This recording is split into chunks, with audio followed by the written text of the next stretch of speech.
Good morning and welcome to Zen Fits here in Blackstone, Virginia, the center of the world.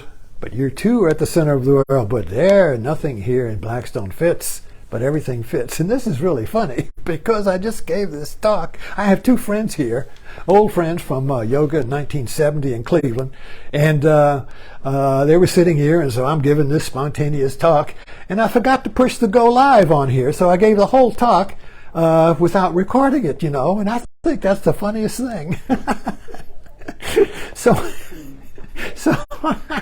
nothing fits, but now everything fits because it's just a little, it's a Laurel and Hardy show. Let's face it, life is a Laurel and Hardy show. It's a big laugh. So the more you sabotage yourself, see, Laurel and Hardy, I love them. I watch them all the time. Every time I watch them for the first, even though I've seen them 100 times, I still laugh as if I've seen them for the first time. If I've seen them for the first time. And the key to their humor, to their laughter, is that Hardy is pompous and he always wants to put up a good face and show that he knows it all, how to do everything. And Laurel is his assistant who has good intentions, but will sabotage Hardy with his good intentions. Laurel tries to help Hardy. And trying to help Hardy, he sabotages Hardy, and the next thing you know, Hardy is falling through the roof, and all these rolling disasters happen, and Hardy is slapping Laurel, and Laurel slapping him back, but they love each other because they are a mated pair. They're a passive-aggressive pair. Hardy is doing the job, and Laurel is helping him by sabotaging the job. And this is passive-aggressive behavior. The passive-aggressive behavior is the behavior of an adolescent. The behavior of the tactics of an adolescent mind who still has to live with the parent, but at the same time rebelling. So how do you live with the parent and rebel against the parent? Is that you sabotage the parent. That way you get to be on top and control with denial. Oh, I got good intentions. I was trying to help you. I'm a good son. I'm a good daughter, you see. But what? And so the passive-aggressive, the Laurel mind, is not aware that he is screwing up Hardy, or the parent, you see. And the parent can't get rid of the child, Laurel, because, but at the same time, the parent can't figure out, why is my child, or why is Laurel sabotaging my projects when he says I'm doing good. I love you. I'm doing good, you see. And so this is a double bind. When you get caught in this double bind of the Laurel and Hardy double bind, each one is the other.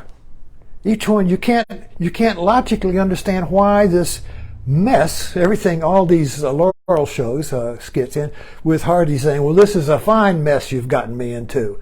And their car is destroyed, or the house is destroyed, or the boat sunk, or whatever they've done. They destroy their world by trying to save it. And it's hilarious. Because we see what they're unconscious of. Your viewpoint, the viewer's viewpoint, sees both sides. Sees the active and the passive. Sees the good and the bad. Sees the whole thing, you see. But from their view inside their viewpoint of themselves is utter confusion or inability to see that they are caught in a self-destructive relationship based on love. Each loves the other. See the double bind? You see the trap? You see? So these traps are the trap of love. When two people love each other, yet they're doing everything in opposite. Instead of dancing in sync, they're dancing by stepping on each other's toes.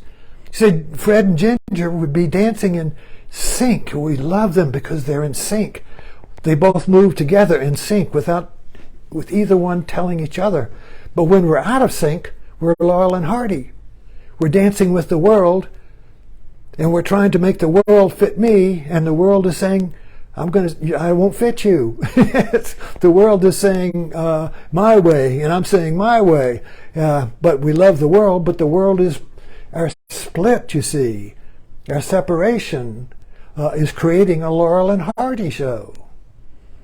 And the only way out of this is to see with a whole mind when you are Laurel and Hardy. I've been married since 1960. In my life, my marriage has become a Laurel and Hardy show. We still got the same rubs, the same little dramas, the same little neurosis that was our original contract, you know. The same little, every marriage has a contract. There's two. There's the one you sign, and there's the unconscious contract, which says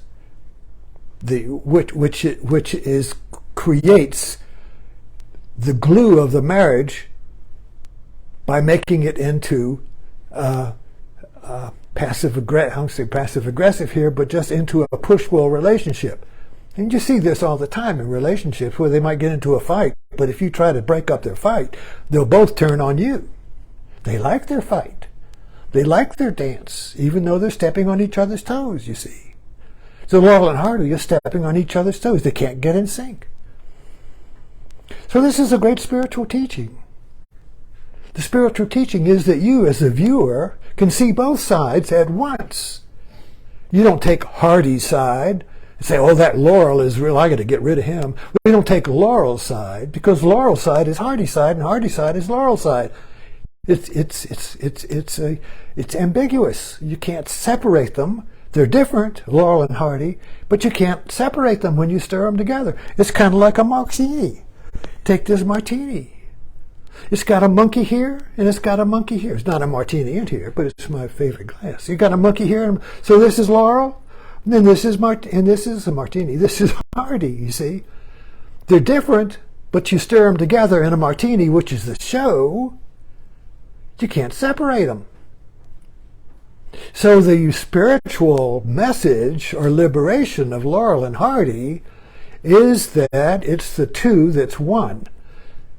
So when you drink the show, you laugh. You get a little high on laughter. You fall on the floor laughing. And every time you see it, it's for the first time. Why? Because the show itself is a liberation, because it is two monkeys in a situation, each one defeating the other while trying to help each other. And that's hilarious. That's absurd. And it's the absurdity of it, seeing the total absurdity of it, makes you laugh. And when you laugh, you're liberated from the show. You're liberated from your own Laurel and Hardy show. So we all have Laurel and Hardy inside, but we can't get at it because it's two monkeys in here, called the monkey mind. So we look at a Laurel and Hardy show, which perfectly reflects the Laurel and Hardy inside, and we see them, and we see the absurdity of it, and we just fall on the floor laughing. So the next time you have a Laurel and Hardy show in your marriage, if you can see the absurdity in it, instead of hitting each other and saying this is, oh, why do you always do this? And you get into this, I hate you, or I'm going to get divorced, and it escalates all up to that, the War of the Roses. Instead of going to that extreme, if you can see the Laurel and Hardy show in your own life, you're going to fall on the floor laughing. You're going to fall on the floor laughing because life is absurd.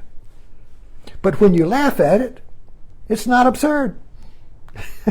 Life is a source of laughter, creativity, you see. But you have to see it as a whole, as two monkeys in a barrel, as two monkeys in a glass, instead of good monkey over there, bad monkey over there. Why does that good monkey hit the bad, all that stuff? There's no logic in it. There's no logic when you've got two monkeys in the same glass. Or a Laurel and Hardy. There's no logic to Laurel and Hardy. There's just laughter. So you have to really look at it from that. Why do I laugh at something I've seen over and over and over again? Ask yourself that question. Or any other thing. Why movie? Why do you watch the same thing over and over and over again? Still see it for the first time. What is it in that movie, in that skit, in that joke, in that book? You read over and over again. What is it in there that makes me laugh? You should find out. Find out. Thanks for dropping in.